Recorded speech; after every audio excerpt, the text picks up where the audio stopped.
نحمده ونصلي على رسول الكريم أما بعد السلام عليكم ورحمة الله وبركاته. My dear respected brothers and sisters in Islam, we are living in unprecedented times, but we find that our Sharia is not found wanting even in these unprecedented, unusual times.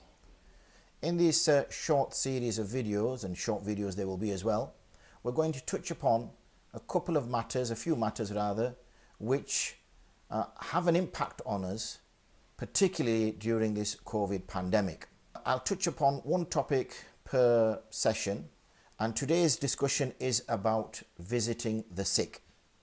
We know that within the Sharia that there is a lot of reward for visiting the sick, because it gives them consolation, it gives them confidence, we can make dua for them.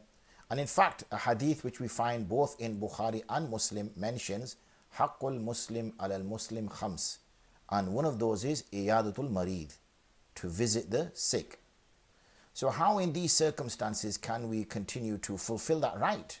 Not just something which is a recommendation, but fulfill that right for our Muslim brothers and sisters when we know there are restrictions for movements from one place to another. How do we fulfill the right of our fellow Muslim brother and sister in this pandemic, in these unprecedented, unusual times?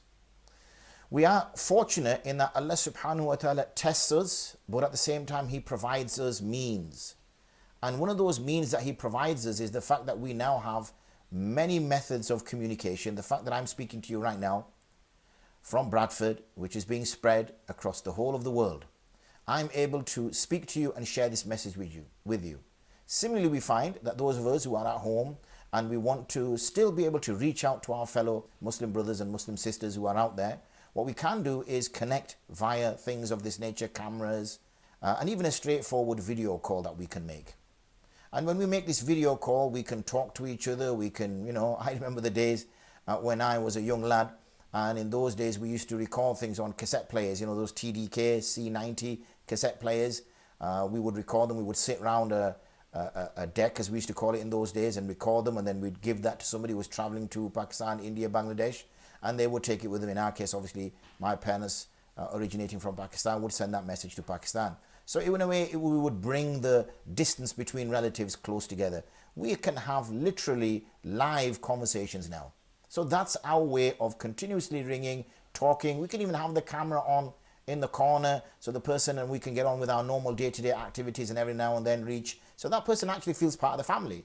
So if we have a tablet or something in the corner, and we can have Wi-Fi is now available in most houses, we can make that connection so that person is continuously looking in, because you can imagine how difficult life can be when you're lying in a bed ill and there's nothing else you can do, there's no one who can come and see you. So this tablet connection, connected there in the corner, we can get on with our daily activities, and every now and then they can say something. And sometimes when you're ill, you just want to see people, you just want to see normal life, and that gives you the encouragement that inshallah ta'ala, once I recover from this illness, I will be able to go back to my normal life. So that's one way of keeping connected. But also we can have, we have these various delivery firms that will deliver food, deliver flowers, deliver gifts and things of that nature. So we can even also send something to their house. So what we would normally do, again, I'm sure you're very similar to my bringing the old Lucozade bottle and the fruit that we would take to the hospital or even to the person's house when we would visit them. It was sort of like compulsory to take that Lucozade bottle. So similarly, you can have, whether it's through a grocery supermarket store or whether it's through a specialized store, you can order something online and have that delivered to that person's house. So we can continue to fulfill the right of Iyadatul Marid, and at the same time, we can also safeguard our own health, safeguard their health, and ensure that we can, inshallah ta'ala, be hopefully alive and in a good state of mind, good state of health, that when this pandemic is over, and inshallah we will have faith and we have trust that this will pass. This is a test and we are being tested, and all tests pass. There always is light at the end of the tunnel. We follow the darkness, inna ma'al usri yusra, that indeed with difficulty there is ease, and that ease will come. So this is some general advice about how we can fulfill that right, and also inshallah ta'ala keep safe. Jazakumullah khairan for listening. Assalamu alaikum wa rahmatullahi wa barakatuh.